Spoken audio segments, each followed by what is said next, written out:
영장실질심사를 마친 윤 대통령은 법원에서 구치소로 돌아갔습니다. 네, 앞으로 있을 구속영장 발부 여부에 관심이 집중되고 있는데요. 김성수 변호사와 함께 자세한 내용 짚어보겠습니다. 어서 오세요. 안녕하세요.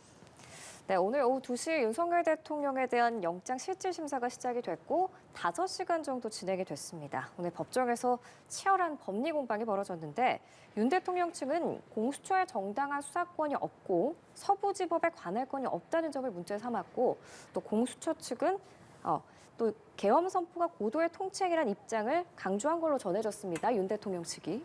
예, 맞습니다.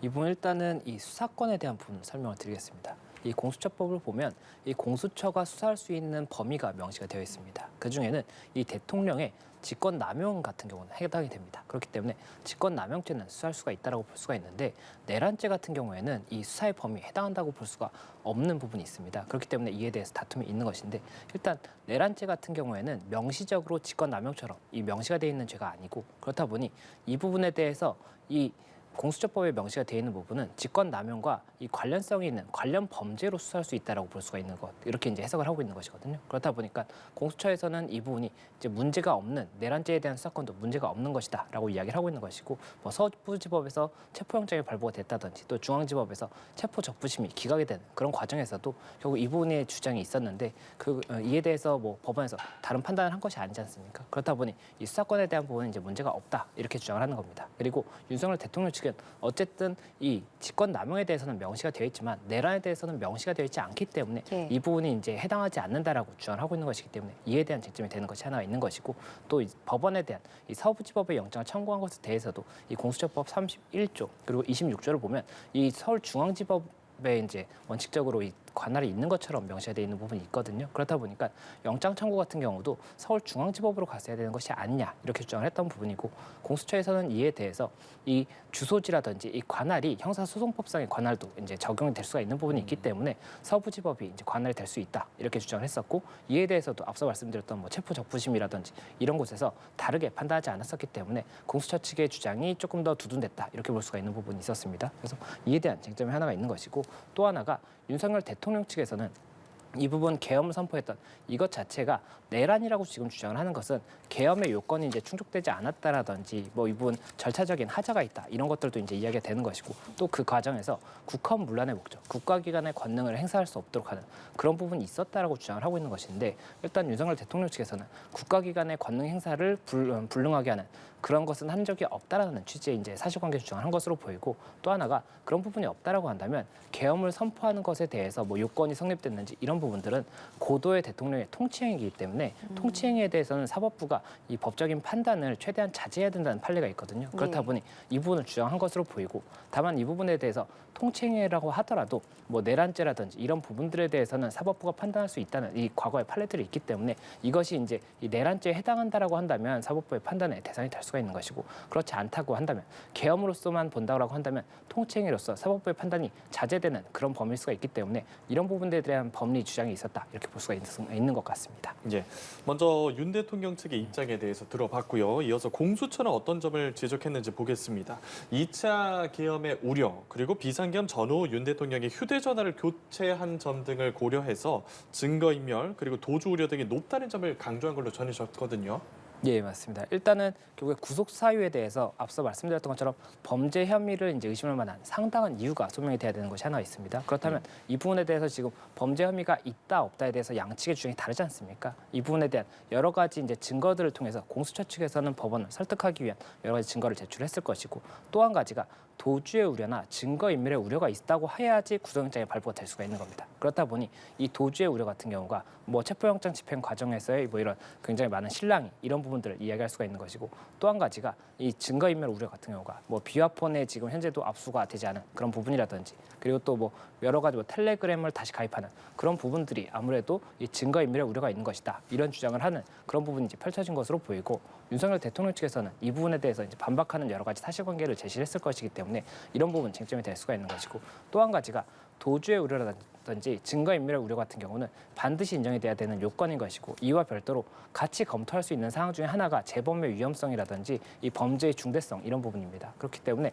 이런 부분까지도 공수처에서는 종합적으로 주장을 했기 때문에 예. 법원에서 판단을 함에 있어서 이런 부분까지 같이 고려해서 판단하지 않을까 생각이 됩니다. 네, 윤 대통령도 직접 발언권을 얻어서 40분, 또 심사 종료 직전에 5분간 최종 발언을 한 걸로 알려졌는데 여기에서 어떤 발언을 했을까요? 네, 아무래도 현재 그 내란죄라고 지금 하는 것 자체가 내란죄가 성립하는 것은 계엄이 이제 적법한 계엄이 아니었다는 것이 전제가 되는 그런 부분이라고 볼 수가 있습니다. 그렇다 보니 본인이 계엄이 적법한 부분이었다라는 것을 주장하는 부분이 아무래도 1차적인 주장이 아니었을까 생각이 됩니다. 일단 계엄 자체가 적법하기 위해서는 계엄의 요건이 이제 성립이 돼야 됩니다. 요건 중에 하나가 이 당시가 비상계엄을 선포할 수밖에 없는 뭐 국가 비상사태라든지 전시사태에 준하는 그런 사태가 있었다라고 봐야 되는 부분이 있거든요. 그렇다 보니 그런 부분에 대해서 지금 현재 뭐 탄핵 심판에서 윤석열 대통령의 대리인 측이 이야기했던 것이 이 당시가 뭐 굉장히 뭐 부정선거 의혹이라든지 여러 가지로 비상사태라고 볼 수 있는 부분이 있었다. 이렇게 사실관계 주장을 했던 부분이 있기 때문에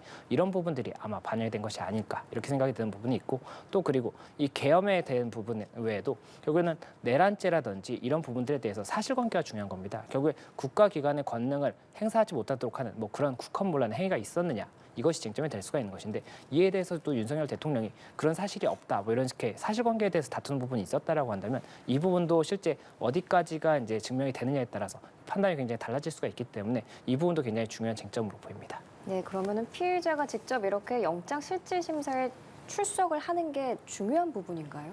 예, 아무래도 피해자가 원칙적으로는 출석해서 신문을 받는 것이 원칙이라고 볼 수가 있습니다. 그렇지 않다라고 한다면 재판부에서는 이 부분에 대해서 어떻게 판단할 것인가가 어떻게 보면 굉장히 좀 여러 가지로 해석이 될 수가 있지 않습니까? 그렇다 예. 보니 원칙적으로는 출석하는 것이 맞다라고 볼 수가 있는데 이 정치 사건이라든지 이런 조금 중요 사건들 같은 경우에는 피해자가 출석을 하지 않는 경우도 있습니다. 그렇게 되면 서면 심사를 통해서 결정을 하게 되는데 이 출석을 하지 않는 경우가 아무래도 영장 발부율이 조금 더 높은 것으로 판단이 되는 부분이 있기 때문에 그런 부분은 감안한 것이 아닌가 하는 생각이 되고 또 하나가 구속영장이 발부가 되는지 여부가 결국에는 형사사건의 전체적인 방향이나 이 분위기에도 굉장히 중요한 부분이 될 수가 있습니다. 그렇기 때문에 아무래도 윤석열 대통령 측에서 이 변호인들이 8명이 다 출석을 했다라고 하는데 그 부분 자체가 굉장히 총력을 다해서 오늘의 이 구속영장 기일에 임했다 이렇게 볼 수 있는 것 같습니다. 예, 헌정사상 초유의 현직 대통령에 대한 구속 심사가 4시간 50분 만에 종료가 됐습니다.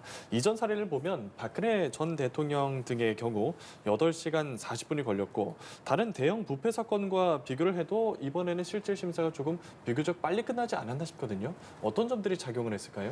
예, 이게 박근혜 전 대통령 사건 같은 경우가 그때 당시에는 굉장히 혐의가 많았고 사실관계가 많았습니다. 그런데 이번 같은 경우에는 사실관계가 이 12월 3일 이 계엄 그리고 그 직전 직후 이때의 사실관계를 보는 것이기 때문에 사실관계가 그때보다는 조금 더 단순하다라고 볼 수가 있는 부분이 있고 그렇다 보니 아무래도 조금은 더 시간이 덜 걸릴 수밖에 없지 않았나 생각이 되는 부분이 있습니다. 그리고 또 사실관계가 지금 현재 어쨌든 관련자들이 구속 기소를 통해서 굉장히 재판이 많이 진행이 되고 있는 그런 상황이라고 볼 수가 있거든요. 재판이 이제 기일이 잡히고 이런 네. 상황이기 때문에 그렇다라고 한다면 수사기관에서는 이에 대해서 굉장히 많은 증거를 확보하고 그중에 특히 핵심적인 증거들을 진술하는 그런 과정을 거쳤을 것이고 이에 대해서 변호인 측에서도 이 부분 반박을 하는 이런 과정을 거쳤을 것이지만 아무래도 이것 자체가 결국에는 굉장히 장황하게 설명하는 것보다는 이 아무래도 핵심만 이렇게 이야기하다 보니까 시간이 조금 더 짧았을 가능성도 있을 것으로 보입니다. 그리고 또 이 윤석열 대통령이 직접적으로 발언을 하고 이에 대해서 신문하는 그런 절차도 거쳤다라고 하는데 이에 대해서도 법원에서 이 사실관계가 아무래도 하루에 이 일이고 그 앞뒤에 이 전후 사정이지 않습니까? 그렇다 보니까 이런 부분에 대해서도 조금은 더 다른 사건들에 비해서 짧았지 않나 이렇게 생각이 됩니다. 예, 윤 대통령의 구속 여부를 가를 판사는 차은경 부장판사입니다. 아무래도 오늘이 주말이다 보니까 영장 전담 판사가 아닌 당직 판사가 처리하게 된 건데 워낙 큰 사건이다 보니까 이 차 부장판사의 과거 판결도 주목이 되고 있거든요. 이 부분은 어떻게 보셨어요? 네, 일단 차은경 부장판사의 과거 이제 판결들을 보면서 오늘의 판결에 대해서도 뭐 여러 가지 예. 예측이 나온 것 같습니다. 다만 이 부분에 대해서는 사건별로 판단을 하는 것이지 뭐 어떠한 성향이 있다라고 이제 단정할 수는 없는 것이기 때문에 이 부분에 대해서는 저희가 조금 구분을 해서 보는 것이 좋을 것 같고 그리고 지금 현재 윤석열 대통령이 직접 출석을 했지 않습니까? 이 부분에 대해서 제가 개인적으로 조금 추측을 하고 있는 부분 중에 하나는 예. 이 서울 서부지법에서 체포영장이 2번 이제 발부가 됐었지 예. 않습니까? 1차가 있었고 이제 연장을 하는 2차가 있었죠. 근데 그때 당시가 이 각각의 판사가 다른 판사였습니다. 그리고 서울 서부지방법원의 영장 전담 판사는 두 사람인데 그 두 사람이 다 체포 집행영장을 발부했다라고 볼 수가 있거든요. 예. 그렇다 보니 윤석열 대통령 측에서는 서울 서부지방법원에서 영장 기일이 열린다라고 한다면 이 두 사람 중에 한 명이 이제 전담 판사가 된다라고 한다면 결국에는 동일한 결과가 나올 가능성이 높다라고 판단하지 않았을까 생각이 됩니다. 그런데 오늘 같은 경우에는 주말이기 때문에 당직 판사가 영장 전담 판사가 아닌 당직 판사가 이 부분을 이제 검토를 하게 되는 거거든요. 그렇다 보니까는 이 부분에 대해서 아무래도 그 지난 체포영장 발부 판사분들보다는 조금은 더 승산이 있다라고 판단을 해서 직접 출석을 하고 이에 대한 변론을 한 것이 아닌가 이렇게 조금 추측을 할 수 있는 부분이 있는 것은 아닌가 하는 생각이 들어서 그런 부분까지도 조금 볼 수 있는 것이 아닌가 생각이 듭니다. 그리고 또 앞서 말씀드렸던 것처럼 계속해서 이제 윤석열 대통령이 직접 출석을 하고 변호인들도 굉장히 적극적으로 이런 부분에 대해서 변론을 하고 했던 부분을 봤을 때는 굉장히 총력을 다하고 있는 그런 상황이 아닌가 하는 생각이 듭니다. 예, 그러면 특정 개인의 특정 판사의 성향보다는 이 관련 사안을 조금 이전에 다뤘는가가 좀 영향을 줄 가능성은 높겠네요. 그런 부분보다는 결국에는 그 요건들이 있지 않습니까? 이 범죄 혐의를 이제 의심할 만한 상당한 이유, 이 부분에 대해서 내가 어느 정도의 기준을 갖고 있는가? 내가 이 정도면 의심할 만한 사유가 있다. 아니면 이 정도로는 의심할 사유가 없다라고 판단은 개개인의 차이가 있을 수가 있지 않습니까? 판사가 같은 판사라고 하더라도 예. 그거는 개인마다 이 판단의 기준이 다를 수가 있는 것이고 또 도주의 우려라든지 증거인멸의 우려 이런 부분에 대해서도 똑같은 사실관계와 똑같은 증거가 나온다고 하더라도 이에 대해서 어느 정도의 기준으로 내가 이것을 판단할지를 이제 좀 달리 볼 수가 있는 것이기 때문에 사건마다도 정말 다를 수가 있는 것이고 그리고 이 사건에 대해서 내가 이렇게 판단을 했는데 이것이 나중에 생각해보니 맞았다 아니었다 이렇게도 생각할 수가 있는 부분이 있기 때문에 그런 부분이 종합적으로 판단이 될 것이지 저희가 지금 현재 뭐 과거의 이런 사례를 가지고 어떻게 판단할 수 있다 예측할 수 있다 이렇게 보기는 어려울 것 같습니다. 그러면 이번 사건에서는 오히려 당직 판사가 이 구속영장을 처리해서 뭐 객관성을 담보할 수 있다 이런 의견도 있던데 이거에는 동의를 하시나요? 예, 앞서 말씀드렸던 그 부분과 괴를 같이 하는 네. 이제 이야기인 것 같습니다. 체포 이제 그 영장 전담 판사 같은 경우 체포영장에 대해서 발부를 했기 때문에 윤석열 대통령 측의 입장에서 봤을 때는 네. 어쨌든 체포영장을 발부했던 판사분들이 동일한 이제 영장에서도 동일한 판단을 할 가능성이 높다 이렇게 예상할 가능성이 높지 않을까 생각이 되는 부분이 있습니다. 그렇다 보니 영장 전담 판사가 서울 서부지방법원에 두 사람이고 이 두 사람이 다 영장 이제 발부했던 사람이기 때문에 서부지법으로 가게 된다라고 한다면 영장 심사에도 출석하지 않겠다라는 입장을 밝혔던 것이 아닌가 하는 생각이 되는 것이 있는 것이고 다만 지금 현재 당직 판사이기 때문에 이 체포영장과 관련해서는 발부했던 경력이 없는 사람이지 않습니까? 그렇다 보니까 이에 대해서는 조금은 더 승산이 있다라고 생각을 한 것이 아닌가 생각이 되고 다만 그 부분에 대해서도 지금 현재 어떻게 결론이 날지는 저희도 정말 알 수가 없는 부분이기 때문에 조금 더 시간을 두고 보는 것이 좋을 것 같습니다. 예, 알겠습니다. 저희가 대담 전에 들어온 속보 내용도 좀 여쭤보겠습니다. 국가수사본부가 김성훈 경호처 차장에게 조금 전에 구속영장을 신청했거든요. 앞서 오늘 오전 9시 30분쯤에는 서대문 국가수사본부에 김성훈 차장이 출석을 했고 윤석열 대통령에 대한 체포영장 집행 방해를 한 혐의를 받고 있는 경호처 강경파 2인방 중 한 명이잖아요. 지금 윤 대통령의 구속영장 실질심사 결과를 기다리고 있는 상황에서 경호처 강경파 중 한 명이 구속될지 여부가 윤 대통령의 구속 여부에도 영향을 미칠 가능성이 있겠습니까?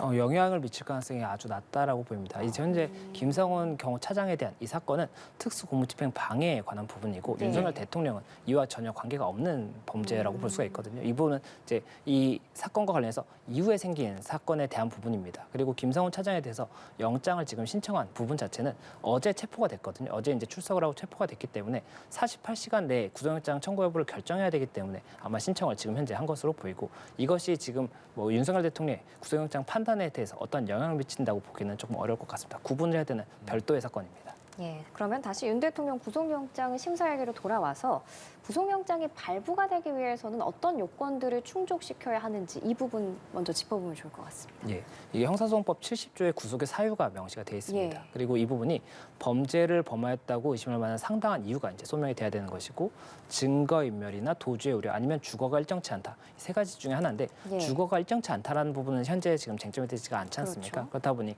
결국에 도주의 우려나 증거인멸의 우려가 있다라는 것이 이제 밝혀져야 되는 부분인 것인데 일단 범죄 혐의가 있다라고 의심할 만한 상당한 이유 이 부분에 대해서는 공수처가 조금은 더 유리할 수가 있는 것이 관련자들이 현재 구속 기소가 돼 있는 상태이고 이때 당시에 굉장히 여러 가지 이유를 통해서 범죄 혐의가 의심할 만한 상당한 이유가 있다는 증거가 있었을 것입니다. 그렇다 보니까 이런 것들이 현재 이 공수처의 이 영장 청구 이런 부분에도 도움이 됐을 것으로 보이기 때문에 아마 이 부분에 대해서는 공수처가 조금 더 유리한 부분이 있습니다. 다만 여기서 변수가 될 수 있는 것은 윤석열 대통령이 이 부분 사실관계에 대해서 직접적으로 진술을 하거나 이런 적은 없었거든요. 그렇다 보니 직접적인 진술을 통해서 혹시나 이 부분 지금 현재 혐의를 의심할 만한 상당한 이유에 대해서 탄핵할 수 있는 이런 주장이 있었다라고 한다면 이에 대해서는 이제 재판부가 조금 더 판단을 해볼지 않을까 생각이 되는 부분이 있는 것이고 또 이제 증거 인멸이나 도주의 우려 같은 이런 부분들에 대해서도 일단 증거 인멸 같은 경우가 그 공수처에서 주장을 하는 것은 비화폰이 지금 현재도 압수가 되지 않았지 않습니까? 예. 그리고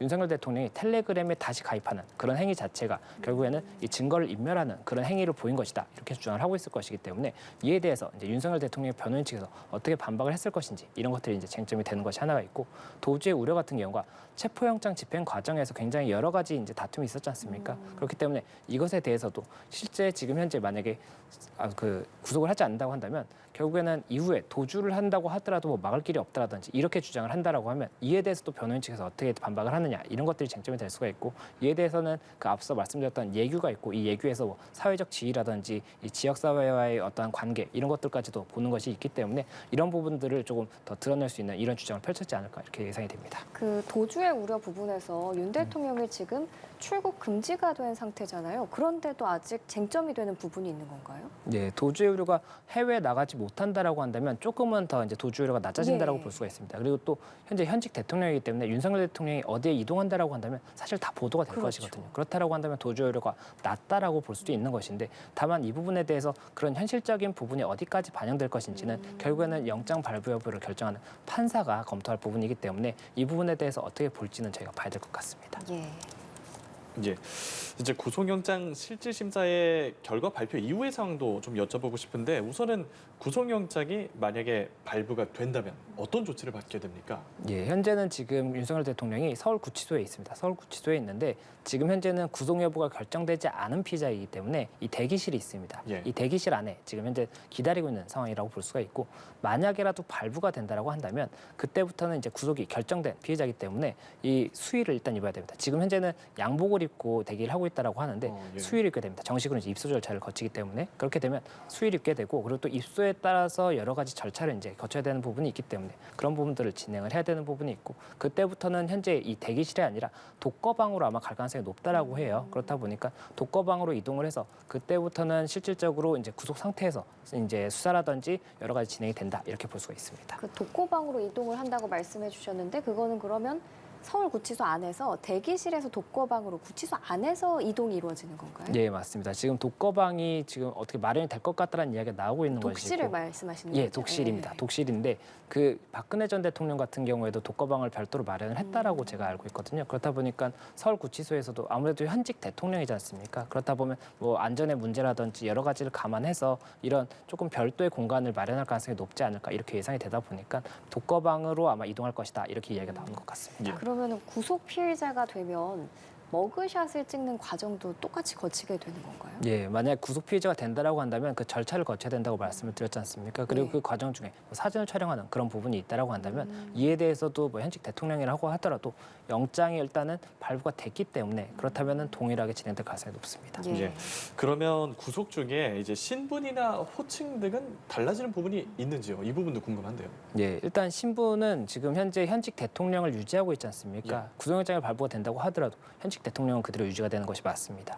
예, 그렇기 때문에 그 부분에 대해서는 현직 대통령이 유지가 되는지 여부는 결국에 탄핵 심판 여부를 저희가 봐야 되는 것이고 예. 구속영장 발부 여부는 이 부분에 대해서는 별도로 저희가 봐야 되는 겁니다. 그리고 그 부분에 대해서 다른 변화에 대해서도 결국에는 영장이 발부가 됐는지 여부에 대해서는 가장 큰 변화는 구속 상태가 된다는 겁니다. 그리고 그 외에 신분이라든지 다른 부분, 탄핵 심판에서의 어떤 영향 이런 부분은 다 별도이기 때문에 이것은 직접적인 영향이 있다고 볼 수가 없어서 이 부분은 제가 조금 구분해서 보는 것이 정확할 것 같습니다. 예, 지금 영장이 발부됐음을 가정을 해서 저희가 얘기를 나눠봤는데 그럼 가장 중요한 거는 영장 발부 가능성입니다. 가능성은 어떻게 보세요? 예, 이 영장 발부 가능성에 대해서는 정말 예상하기 어려운 것 같습니다. 예, 이 부분에 대해서 지금 신문길 과정에서 이게 4시간 50분이면 또 길다면 길고 또 짧다면 짧은 예. 시간이긴 한데 굉장히 많은 주장이 있었을 것이고 그것이 기존의 지금 뭐 다른 피의자나 피고인들과 어떠한 차이가 있는지가 중요할 것 같습니다. 그리고 또 이 도주의 우려라든지 증거인멸의 우려 같은 경우에는 각각의 피해자별로 이것을 판단하는 것이기 때문에 다른 뭐 지금 현재 구속 기소된 이런 피해자나 피고인들과 다른 부분으로 또 볼 수도 있는 것이거든요. 그래서 이런 부분까지도 저희가 봐야 될 것으로 보이고 또 그리고 현재 그 범죄 혐의의 상당의 소명 이 부분에 대해서도 일단은 앞서 말씀드렸던 것처럼 새로운 변수가 윤석열 대통령이 직접 출석을 해서 이 재판부의 질문에 대해서 신문을 하거든 문답 과정을 거쳤을 것이기 때문에 이 과정에서 만약에라도 재판부가 범죄 혐의 의심의 소명이 조금이라도 조금 고민이 되는 부분이 있다라고 한다면 불구속 수사의 원칙이기 때문에 이런 것까지도 검토를 할 수가 있어서 예. 이 부분도 굉장히 여러 가지로 변수가 있기 때문에 현재 상황에서는 정말 예상하기 어려운 것 같습니다. 네, 지금 영장 실질 심사가 끝난 지 5시간이 다 되어가고 있는 시점인데 결과는 언제쯤으로 예측해 볼 수 있을까요? 예, 결과는 일단은 6시 50분경에 이제 신문기일이 종료가 됐지 않습니까? 예. 그럼 이제 재판부에서 검토를 하고 이에 대해서 결정을 내릴 것인데 아마 통상적으로는 밤 늦게 뭐 한 11시, 12시경 아니면은 이제 지금이네요. 조금 늦으면 1시, 2시경이라고 이제 예상을 할 수가 있는 부분인데 이번 사안 같은 경우에는 워낙 중대하고 고민할 부분이 많기 때문에 3시, 4시 정도까지도 갈 수 있지 않을까 생각을 하고 있고 그 이유보다는 아무래도 4시 전까지는 나오지 않을까라는 게 개인적인 예상입니다. 늦어도 내일 아침까지는 결과가 나올 거다 이렇게 맞습니다. 예상하시는 거죠? 예, 알겠습니다. 구속영장이 만약에 발부가 된다면 그 이후의 상황 조금만 더 짚어보겠습니다. 지금 현재도 수사를 받고 있기도 하고 탄핵 심판 절차도 밟고 있는데 앞으로 수사가 받게 될 동력은 어느 정도가 될까요? 예, 일단 영장 발부가 된다라고 한다면 일단 사건 자체에 대해서는 굉장히 여러 가지 동력이 생길 수가 있습니다. 다만 이 윤석열 대통령에 대해서 피의자 조사는 결국에는 계속 기존과 동일하게 진술 거부권을 행사한다거나 불출석을 한다라고 한다면 실익은 없을 수가 있습니다. 만약에 이 불출석에 대해서 출석을 강제한다든지 아니면 구치소로 검사가 이동해서 이 부분 수사를 진행하려고 한다고 하더라도 진술 거부권을 행사한다라고 한다면 답변을 받지 못하는 것은 동일하지 않습니까? 그렇기 때문에 그럼에도 불구하고 이런 형식적인 조사 자체를 이제 진행을 할 것인지 아니면은 현재 공수처에서 이 부분 사건을 정리하고 나면 결국에는 공수처법 26조에 따라서 공수처에서 이 부분을 제기할 수 없다라고 한다면 검찰로 사건을 보내야 됩니다. 그렇다면 검찰에 조금 더 사건을 일찍 보내서 이 검찰에서 공소를 제기를 위한 이 준비를 할 수 있는 시간을 조금 더 가질 수 있도록 해줄 것인지 이 부분을 공수처가 고심할 수밖에 없지 않을까 생각이 듭니다. 예, 그리고 워낙에 초유의 사태이다 보니까 현직 대통령이 구속이 됐을 경우에 따른 법 규정 같은 게 좀 미흡한 걸로 알려져 있거든요. 그래서 그간에도 체포영장 청구 전으로도 논란이 됐던 경호 그리고 대통령의 예우는 어디까지 지켜질 것인가 이 부분도 궁금한데 구속영장이 발부가 됐을 때는 경호 그리고 예우가 어디까지 적용이 되겠습니까? 예, 현재 지금 윤석열 대통령이 구치소에 있는 상태지 않습니까? 그리고 아직까지는 구속영장 발부가 되지 않은 상태인데 지금도 경호처의 이 경호가 실제 구치소 내부에서는 일어나지 않고 있습니다. 다만 그 외부에서 지금 경호를 하고 있는 그런 상황인 것으로 알고 있기 때문에 결국에는 만약 영장 발부가 되고 구속 상태가 된다라고 한다면 결국 구치소 내부에서의 경호는 기존과 동일하게 실질적으로 가능하지 않을 것으로 예상이 되는 부분이고 다만 외부에 있어서는 구속 상태라고 하더라도 경호처가 이 부분 경호를 유지할지는 저희가 좀 더 봐야 될 것으로 보이고 그 이유가 앞서 말씀하셨던 것처럼 결국에는 경호처의 이런 경호법에 현직 대통령이 구속된다든지 이런 부분에 대한 법 규정이 명확하게 없습니다. 그렇다 보니 이 법 규정을 어떻게 해석할 것인가가 쟁점이 될 것 같습니다. 네, 윤 대통령 측이 그 체포영장이 발부된 데 대해서 체포 적부심을 신청한 바 있습니다. 물론 기각이 되긴 했는데 이번에도 구속영장이 발부가 되면 구속 적부심을 신청하는 절차로 넘어가게 될까요? 예, 아무래도 구속 적부심도 청구할 가능성이 높지 않을까 생각이 됩니다. 구속 적부심 같은 경우는 이 구속 같은 경우에는 이제 한 분의 판사가 이제 검토를 하게 되지 않습니까? 근데 구속 적부심은 합의부 3명의 판사가 이제 검토를 하기 때문에 그런 부분들에 대해서도 조금의 더 가능성을 볼 수도 있는 것이고 또 윤석열 대통령 측에서는 계속해서 이 체포라든지 구속 이런 부분이 이 관할권의 위반이라든지 이 수사권이 없는 수사기관 이런 것들을 주장을 하고 있기 때문에 이에 대해서 계속해서 다투는 것 자체가 결국에는 여러 가지로 좀 검토가 될 수밖에 없지 않을까 생각이 되는 부분. 부분이 있어서 예. 구속 적부심도 아마 가능하지 않을까 생각이 듭니다. 그러면 그 관할권의 논리를 들어서 구속적부심도 서울중앙지법에 청구할 가능성이 있다고 보시나요? 예, 아무래도 그런 관측이 높은 것 같습니다. 서울 서부지법에 대해서 여러 가지로 지금 문제를 제기하고 예. 있는 상황이기 때문에 이 윤석열 대통령 측에서 어떠한 청구를 한다라고 한다면 그 부분은 서울중앙지법으로 갈 가능성이 높을 것으로 보입니다. 예, 알겠습니다. 그러면 지금 구속영장 실질심사의 결과를 저희가 기다리고 있는 상황에서 만약에 구속영장이 발부되면 어떤 조치를 받게 될 것이고 이후의 상황에 대해서 좀 얘기를 들어봤고요. 그러면 반대로 구속영장 청구가 기각이 됐을 때는 어떤 상황으로 흘러갈지 좀 짚어보도록 하겠습니다. 가장 먼저 윤석열 대통령은 어디로 가게 됩니까? 예, 구속영장이 만약에 기각이 된다라고 한다면 즉시 석방이 된다라고 볼 수 있습니다. 그렇다 보면 결국에는 석방이 되고 나서 아무래도 관저로 갈 가능성이 높겠죠. 그렇다 보면 윤석열 대통령이 관저로 이동을 하게 되고 그 이후에 공수처가 수사를 어떻게 진행할 수 있을지가 또 쟁점이 될 수가 있는 것이 기존에도 결국에 출석에 응하지 않았기 때문에 체포영장 발부가 되고 체포영장 집행이 됐던 그런 사례가 있지 않습니까? 예. 그렇다 보면 윤석열 대통령이 만약 석방이 됐을 때 그 공수처에 뭐 출석이라든지 이런 것을 응하지 않게 되는 그런 상황이 다시 한번 발생을 한다라고 한다면 공수처도 이 부분에 대해서 다시 한번 고민을 할 수밖에 없는 그런 부분이 될 수가 있고 다만 이 부분에 대해서 그 현재 지금 공수처 수사에 응하지 않는 이유 자체가 공수처에 수사권이 없다라는 것이 윤석열 대통령 측의 주장이기 때문에 이에 대해서 일단 공수처도 고민을 할 수밖에 없는 상황인데 만약이라도 그 사이 특검이 출범하게 된다면 예. 특검 같은 경우에는 법상에 수사권이 있다는 것이 명시가 되는 부분이 있습니다. 그렇다면 특검에서 이 수사를 진행을 하는 그런 과정을 이제 다시 검토를 해볼 수가 있는 것이고 이게 특검 같은 경우는 현재 지금 구속영장이 발부가 된다라고 한다면 오히려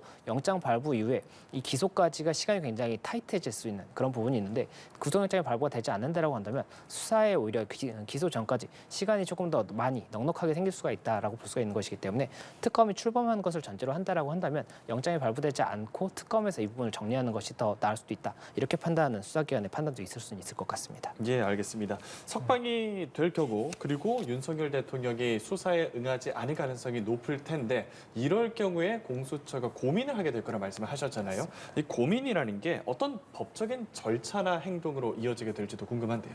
만약이라도 또 출석을 불응하고 이에 대해서 또다시 이제 출석을 응할 수 있도록 이런 강제 이제 조치를 검토를 하게 된다면 체포영장을 다시 한번 이제 청구하는 그런 부분을 검토할 수는 있을 겁니다. 다만 지금 현재 체포영장을 집행을 했었고 그 과정에서도 진술 거부를 했지 않습니까? 그렇기 때문에 그 부분은 이제 불가능할 수 있는 그런 부분이 있고 또 이제 재체포의 제한 이런 부분도 있습니다. 그 구속에 대해서 구속이 되거나 체포가 되었다가 이 석방이 된 사람에 대해서는 재체포의 제한이 있는 규정도 있거든요. 그렇다 예. 보면 체포의 제한 때문에 아예 체포영장 자체를 청구할 수 없는 그런 상황이라고 한다면 공수처에서는 더 이상은 이 피의자 조사에 대해서는 실익이 없기 때문에 앞서 말씀드렸던 것처럼 검찰에서 결국엔 공수처에서 이 부분은 공소 제기할 수 있는 것이 아닙니다. 재판부에 그러니까 법원에 이 부분 이제 우리가 수사를 했는데 죄가 있는 것 같으니 판결을 한번 해봐 주세요라고 이제 올리는 것이 공소 제기라고 말씀을 드렸지 않습니까? 예. 이 공소 제기를 공수처는 할 수가 없기 때문에 어차피 검찰로 나중에는 가야 되거든요. 사건 자체는. 그렇다면 공수처에서 피의자 조사를 할 수 없기 때문에 이 부분에 대해서 공수처가 더 이상 이 자료들을 수사하는 것은 다 끝났다라고 한다면 이 부분 정리한 것을 기준으로 검찰에 보내서 공소 제기에 대해서 이제 다시 한번 준비하는 그 시간을 줄 수도 있는 것이고 그리고 그렇지 않다라고 한다면 앞서 말씀드렸던 것처럼 특검이 출범하는 그런 가정을 한다라고 한다면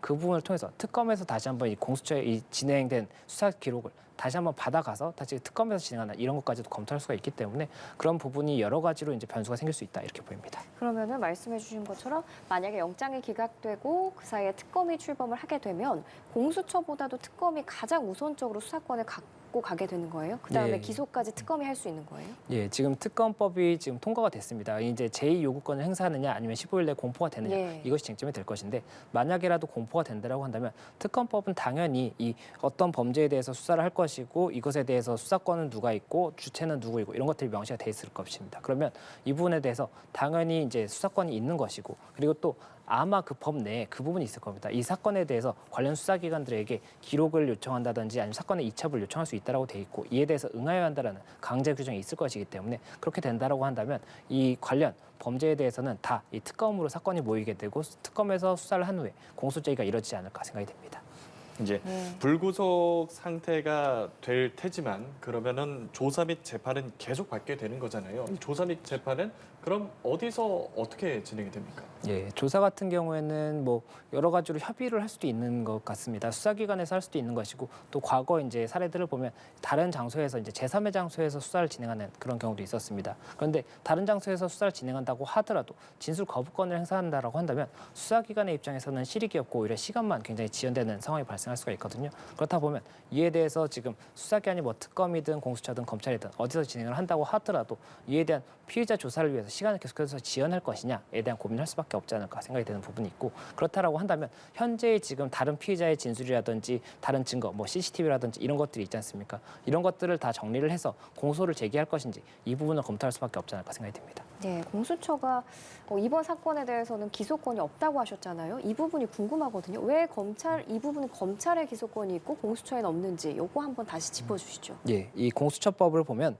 3조에 공소를 제기할 수 있는 범죄의 대상이 있습니다. 그래서 대법원장, 대법관, 검찰총장, 판사 및 검사, 경무관 이상의 경찰 공무원 이 사람들이 범한 고위공직자 범죄에 대해서는 공소 제기를 하고 유지를 할 수 있습니다. 네. 유지라는 것이 이제 재판을 하면서 검찰이 계속 출석하는 그 부분인데 이 부분에 대해서는 공수처가 그 권한이 있습니다. 그런데 이 나머지 부분에 대해서는 공소 제기를 할 수가 없는 겁니다. 그렇다 보면 이 나머지 부분은 누가 공소 제기를 할 수 있느냐를 보면 검찰입니다. 그렇기 때문에 공수처법 26조 1항을 보면 공소 제기가 가능한 사건을 제외한 고위공직자 범죄 등에 대한 수사는 관계 서류와 증거물을 지체 없이 서울중앙지검 소속 검사에게 송부해야 한다라고 명시가 되어 있습니다. 그렇기 때문에 결국에는 이 규정에 따라서 공수처에서 수사를 진행한다고 하더라도 공소 제기를 할 수가 없지 않습니까? 예. 그렇다고 한다면 수사를 한 다음에 지체 없이 서울중앙지검에 이 부분을 송부를 해야 되는 것이고 송부를 받은 검찰에서 이 부분 공소 제기 여부를 결정을 하고 공소를 하기 때문에 그렇기 때문에 공수처에서는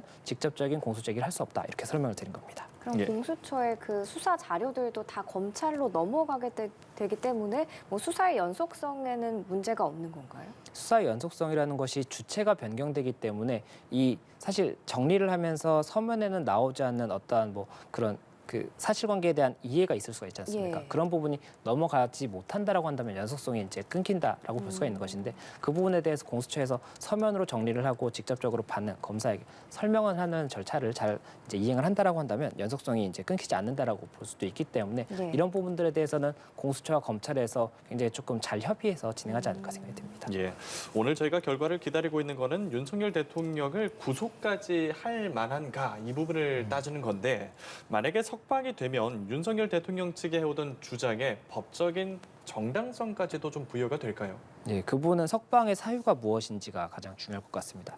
만약에 오늘 구속영장이 기각이 된다라고 한다면 석방이 되는 거지 않습니까? 예. 그런데 요건을 앞서 말씀드렸던 것처럼 범죄 혐의를 의심할 만한 상당한 이유가 있는지가 1번입니다. 만약에 이 부분이 상당한 이유가 조금은 의문이 있다. 이것이 범죄 혐의가 상당히 의심되는 정도인지 의문이 있다라고 한다라고 하면 이 부분에 대해서는 그렇다면 윤석열 대통령이 직접 출석을 해서 답변한 사실관계가 어느 정도의 변수가 있었나 보다. 지금 현재 뭐 관련 관계자들의 그 구속 기소된 그런 사건에 비해서 사실관계가 좀 달리 볼 부분이 있나 보다라는 생각이 들 수가 있기 때문에 이렇다라고 한다면 이 부분에 대해서 조금은 뭐 향후에 이런 재판이라든지 탄핵 심판 이런 사건에서도 중요한 쟁점이 될 수 있는 부분이 나타날 수 있다라고 볼 수가 있는 것이고 만약이라도 이 범죄 혐의의 의심은 되는 부분이 있다. 다만 도주나 증거인멸의 우려가 없다라고 해서 기각이 된다라고 한다면 이 부분에 대해서는 어쨌든 범죄 혐의에 대해서 확정된 것은 아니지만 의심할 만한 부분이 있다라고 법원에서 판단을 한 것이기 때문에 그렇다라고 한다면 여러 가지로 의심할 만한 부분이 있다라는 것을 전제로 해서 계속해서 탄핵 심판이라든지 형사소송의 이제 본안에 올라가서도 그 부분에 대해서 그 의심할 만한 부분이 확정적으로 그 사실은 아니다라는 거를 변호인 측에서 굉장히 적극적으로 주장을 해야 될 것이기 때문에 그 부분에 대한 부담이 생길 수밖에 없는 그런 상황이 아닐까 생각이 됩니다. 예, 석방 사유에 따라서 법적 정당성도 어떻게 결정이 날지 지금 말씀을 해주셨는데 그러면은 그 석방 사유에 따라 다르겠습니다만 윤 대통령 측 변호인단이 이제 역공을 할 만한 시간이 되는 건데 어떤 입장을 내세우게 될까요? 예, 만약이라도 이제 기각이 된다라고 한다면 앞서 말씀드렸던 것처럼 이 사유에 따라서 다를 수가 있지 않습니까? 예. 그런데 만약이라도 이 의심할 만한 부분에 대해서 조금의 의문이 있다라는 이런 이유가 뭐 적시가 된다라고 한다면 이에 대해서 윤석열 대통령 측에서 계속해서 주장했던 사실관계의 부인 있지 않습니까? 예. 지금 현재 받고 있는 혐의에 대한 부인을 계속해서 하고 있는데 이 부분에 대해서 조금 더 적극적으로 이야기할 수 있는 부분이 나오지 않을까 생각이 됩니다. 그리고 만약에라도 이 의심할 만한 부분은 있다라고 하더라도 다른 이유를 통해서 결국에는 기각이 된다라고 하면 이에 대해서는 일단 사실관계에 대해서는 계속해서 부인을 했었고 이에 대해서 조금 더 구체적인 이야기를 할 가능성이 높습니다. 일단 오늘 이 출석에서 사실관계에 대한 정리를 했을 것이기 때문에 그렇기 때문에 이런 부분에 대한 이야기를 하면서 또 하나가 만약이라도 도주나 증거인멸의 우려가 없다라고 한다면 결국에는 구속 상태가 되지 않고 그리고 또 진술 거부를 할 것이라는 것은 체포영장 집행 전부터도 이야기를 했던 부분이었기 때문에 예. 이런 상황에서 체포영장을 집행한 것이 뭐 굉장히 조금 무리한 것이 아니었느냐, 뭐 법적인 부분을 떠나서라도 이 부분이 그렇게까지 뭐 물리적인 그런 다툼까지도 발생할 수 있는 그런 여지를 만드는 것이 맞았느냐 이런 부분에 대한 주장도 할 수 있는 것이기 때문에 이런 부분 이제 법리적인 부분보다는 다른 부분에서 조금 더 쟁점이 될 수 있지 않을까 생각이 듭니다. 만약에 구속이 된다면 구속 상태로 수사가 이루어지게 될 텐데 체포 당시에도 이제 윤 대통령은 계속 진술 거부권을 행사했잖아요. 구속 수사 상태에서도 진술 거부권을 일관하게 된다면 공수처는 다음 카드로 어떤 것들을 갖고 있을까요? 예, 진술 거부권을 행사한다라고 한다면 결국에는 피의자 진술을 받지 못하게 되는 겁니다. 예. 그러면 피의자 진술 외에도 공소 제기를 위해서는 뭐 여러 가지 증거들을 더 추가해서 공소를 일단 제기할 수가 있습니다. 그렇기 때문에 만약이라도 계속해서 진술 거부권을 행사해서 실익이 없다라고 판단을 하면 예. 결국 절차 형식적으로 그래도 그 200페이지 정도 지금 질문을 준비를 했다라고 예. 하는데 그 200페이지에 대해서 다 질문을 하고 진술 거부권을 행사하는 그 절차를 거칠 것인지를 다시 한번 고민을 하고 그 부분에 대해서 이제 진행을 할지 여부가 결정이 됐다라고 한다면 그 이후에 공소 제기에 있어서는 어떤 그 나머지 이런 자료들을 통해서 어디까지 이 혐의에 대해서 증명을 할 수 있을 것인가 이것을 굉장히 고민을 할 수밖에 없을 겁니다. 그렇기 때문에 만약 지금 현재 피의자 진술 조서는 받지 못할 가능성이 계속해서 이제 유지가 될 네. 것 같거든요. 그렇다라고 하면 결국 뭐 CCTV라든지 객관적인 물증 이 부분들을 최대한 정리를 하고 또 이제 관련자들의 진술이라든지 또 관련자들이 진술에서 어떠한 부분에 하자가 있는지 이런 것들을 검토해서 향후 증인 신문이라든지 이런 부분까지도 가정해서 준비할 가능성이 높지 않을까 생각이 듭니다. 예, 알겠습니다. 지금 저희가 이제 윤석열 대통령의 구속영장 실질심사의 결과, 그러니까 구속이 될지 아니면 석방이 될지 그 결과를 신속하게 전해드리기 위해서 변호사님과 얘기를 하면서 기다리고 있는데 양측도 지금 기다리고 있을 겁니다. 공수처 그리고 윤석열 대통령 측 변호인단이 그냥 기다리지 않고 일종의 어떤 다음 단계를 생각하면서 가정을 하면서 준비를 할 텐데 우선 공수처에서는 지금 이 시각 어떤 준비를 좀 하고 있을까요? 예, 공수처에서는 만약에 영장이 발부된다라고 한다면 영장이 발부된 다음에 이 조사에 대해서 어떻게 진행할 것이냐, 진술 거부권을 계속 행사한다라고 했을 때 이 부분이 계속해서 이 조사를 진행하는 것 자체가 시간을 지연하는 것이 아니냐 이런 부분들에 대해서 굉장히 세세하게 일정을 정하고 있지 않을까 생각이 됩니다. 그리고 만약에 기각이 된다라고 했을 때는 기각이 됐을 때 그렇다면 이 출석이라든지 이런 것들을 강제할 수 없는 그런 상황이 다시 한번 발생한다고 하면 이 부분에 대한 조사를 계속해서 유지할 것이냐 이것을 고민할 수밖에 없지 않을까 생각이 됩니다. 그리고 예. 이 윤석열 대통령 측에서는 만약이라도 영장이 발부가 된다라고 했을 때는 구속 적부심을 청구할 것이냐 청구한다면 언제쯤 청구할 것이냐 이것을 고민할 수밖에 없지 않을까 생각이 되고 또 그리고 구속 상태에서 이제 석방이 돼서 기각이 돼서 석방이 된다라고 한다면 그때는 어떻게 준비를 할 것이냐 지금 현재 윤석열 대통령 측에서도 이게 구속영장이 발부가 됐을 때는 20일 내에 이 부분 이제 진행이 될 것이기 때문에 특검으로 이제 수사가 진행될 가능성이 낮아진다라고 볼 수가 있는 것이고 만약에 발부가 되지 않는다라고 한다면 오히려 특검에서 이 부분 수사가 진행될 수가 있기 때문에 특검에 대한 검토도 이제 해야 될 수 있는 시기가 됐거든요. 그렇다 보니 이런 부분까지 또 여러 가지 가능성을 두고 일단은 생각을 하지 않을까 생각이 되고 다만 윤석열 대통령 측에서는 현재 이 사안 자체가 굉장히 중하기 때문에 굉장히 좀 먼 미래보다는 굉장히 좀 짧은 기간의 미래를 일단은 준비하고 있지 않을까 생각이 듭니다. 네, 이제 만약에 구속이 된다면 최장 20일 동안 구금이 가능하고 공수처랑 검찰이 이 20일을 10일씩 나눠서 수사를 하기로 한 건데 윤 대통령 측이 주장하는 거는 이 내란죄 수사 권한이 경찰한테 있다라고 이 부분을 주장하고 있는 거잖아요. 그러면 그 20일 동안 혹시 경찰이 수사를 할 수도 있는지 이 가능성도 있는 건가요? 예, 이 부분에 대해서 현실적으로 가능한지는 좀 의문이 있지만 그래서 사실은 절차적인 적법성의 문제에 대해서 계속해서 다툼이 있을 것 같다라고 한다면 예. 경찰이 일단 수사를 하게 하고 다시 검찰로 이제 올린 다음에 검찰에서 기소를 하는 그 방법을 하면 사실 이런 절차적인 적법성에 대한 문제는 이제 불식될 가능성이 있습니다. 다만 현재 지금 만약 구속이 된다라고 한다면 20일인데 지금 체포 기간까지 포함을 하고 나면 사실 기간이 그렇게 많지가 않거든요. 예. 그럼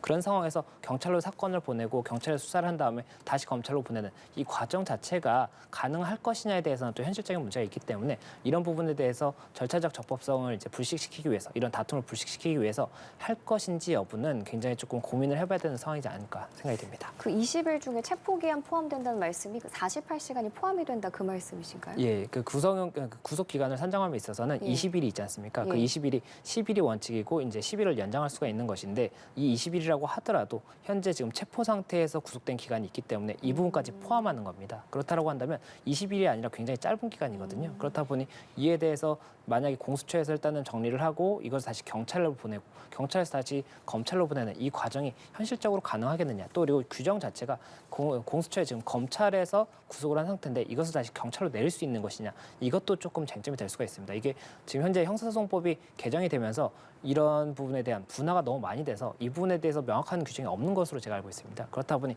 이 검찰 단계에서 다시 경찰로 구속 상태에서 내릴 수 있느냐 이것도 쟁점이 될 수가 있기 때문에 이것까지도 종합적으로 검토하지 않을까 생각이 듭니다. 네. 그러면 그 기간 20일이 다 지나면 어떻게 되나요? 예, 20일이 지나도 기소는 할 수 있습니다. 기소는 할 수 있는데 20일 내에 기소를 하지 않는다고 한다면 예. 석방을 해야 됩니다. 아. 석방을 해야 되기 때문에 통상적으로는 이 20일 내에 구속 기소를 하는 것이고요. 만약에 구속 상태가 아닌 상태에서 기소를 해도 괜찮겠다라고 판단을 한다고 하면 20일이 지나도 수사를 진행할 수 있습니다. 그렇기 때문에 만약에 오늘 구속영장이 발부가 된다고 하더라도 이 부분에 대해서 사실 윤석열 대통령이 현직 대통령이고 어디인가에 이동을 한다라고 한다면 그 부분에 대해서는 사실 전 국민이 알 가능성이 높기 때문에 그렇죠. 도저히 우려가 없다라고 한다면 공수처에서 오늘 영장이 발부가 되고 뭐 여러 가지 감안을 했을 때 20일 내에 수사가 정리가 돼서 공소 제기할 가능성이 높지 않다라고 판단을 하면 이에 대해서도 구속 상태를 계속 유지할 것인지 아니면 구속 상태에서 다시 불구속 상태로 전환이 된 다음에 그 부분 뭐 특검을 기다린다든지 이런 것까지도 여러 가지 종합적인 검토를 하지 않을까 생각이 듭니다. 20일이 다 끝나고 불구속 상태가 됐는데 기소도 이루어지지 않았을 경우에 혹시 뭐 다시 구속영장을 청구하거나 그럴 가능성은 낮은 건가요? 예, 그 부분은 아마 현실적으로 불가능할 것으로 보입니다. 구속 상태에서 이제 석방이 됐는데 다시 한번 재구속을 하는 것 자체가 제한이 될 가능성이 있고 아마 법 규정에도 그 부분이 있는 것으로 제가 알고 있기 때문에 불가능하지 않을까 생각이 듭니다. 예, 알겠습니다. 이번 구속영장 실질 심사 결과가 현재 동시에 진행되고 있는 탄핵 심판에는 어떤 영향을 미칠지도 궁금한데 물론 법적으로는 별개의 사안이라고는 하지만 결코 떨어뜨려 두고 보기에는 어렵지 않습니까?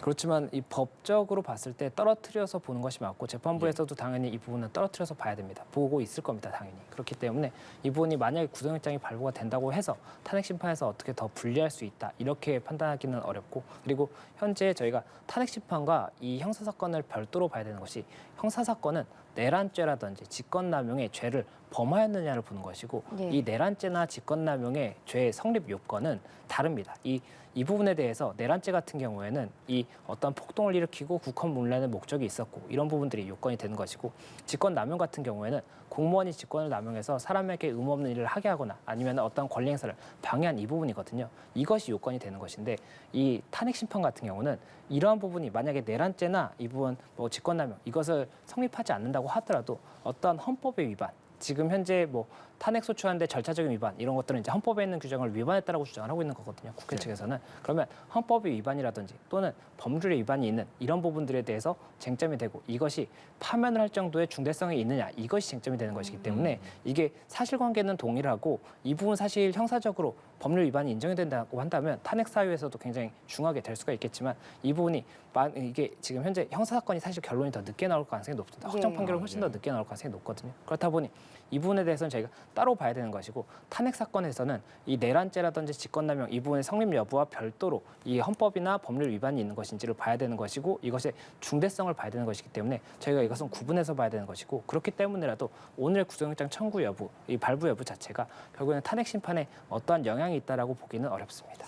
구속영장이 발부가 돼서 구속이 되게 되면 그 구속 기간 중에 분명히 탄핵 심판 변론기일이 열릴 텐데 구속 상태로 이 변론기일에 출석하는 건 가능한 거죠? 예, 변론기일에 출석할 수 있습니다. 그렇게 되면 구치소에서 이제 이동을 하는 과정을 거치게 되거든요. 그렇기 때문에 아무래도 변론기일에 만약 구속된다고 하더라도 변론기일에 출석할 가능성이 높고 지금 탄핵 사건에서도 결국 당사자가 출석해야지 어떠한 변수가 발생할 가능성이 높습니다. 그렇기 때문에 이 구치소에서 만약에 이 발부가 돼서 구치소에 있다고 하더라도 적정 시점에는 현재 출석을 해서 이 탄핵 심판에 대한 사실관계에 대한 대한 답변이라든지 또 이런 법리적인 쟁점에 대한 답변 이런 것들을 적극적으로 하지 않을까 생각이 듭니다. 그러면 구치소에 있다가 탄핵 심판을 받으러 갈 때는 그대로 수의를 입고 가게 되는 건가요? 예, 수의를 입고 가게 되는데 뭐 사정에 따라서는 그 복장을 달리 하는 경우도 아, 있었던 것으로 제가 알고 있기 때문에 그 부분에 대해서는 봐야 될 것으로 보이고 아마 현직 대통령이고 탄핵 네. 심판의 사건이기 때문에 수의를 그대로 입지 않을 가능성이 높지 않을까 생각이 됩니다. 예, 네. 그러면 탄핵 심판 준비 기일에는 구속 여부와 관계없이 변수 창출을 위해서라도 앞으로 윤석열 대통령이 모습을 보일 확률이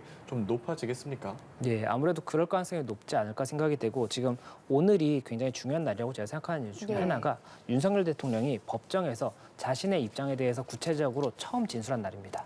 그리고 이제부터의 이 진술들은 이제 향후 다른 사건에서도 동일하게 유지를 해야 되는 사실관계와 법리적인 쟁점이거든요. 그렇다 보니 오늘 윤석열 대통령의 쟁점에 대한 이 사실관계 주장이라든지 이런 부분들이 명확하게 나온 상황이고 이것들이 계속해서 탄핵 사건이든 이제 형사 사건의 본안이든 계속해서 다시 한번 주장이 되고 이에 대한 증거 싸움이 될 것이기 때문에 오늘이 굉장히 중요한 날이라고 볼 수가 있는 그런 부분입니다. 예, 알겠습니다. 오늘 말씀은 여기까지 듣도록 하겠습니다. 구속영장 발부 여부 이르면 오늘 밤이나 내일 아침까지는 결정이 날 걸로 예상이 되고 있습니다. 지금까지 김성수 변호사와 얘기 나눠봤습니다. 고맙습니다. 고맙습니다.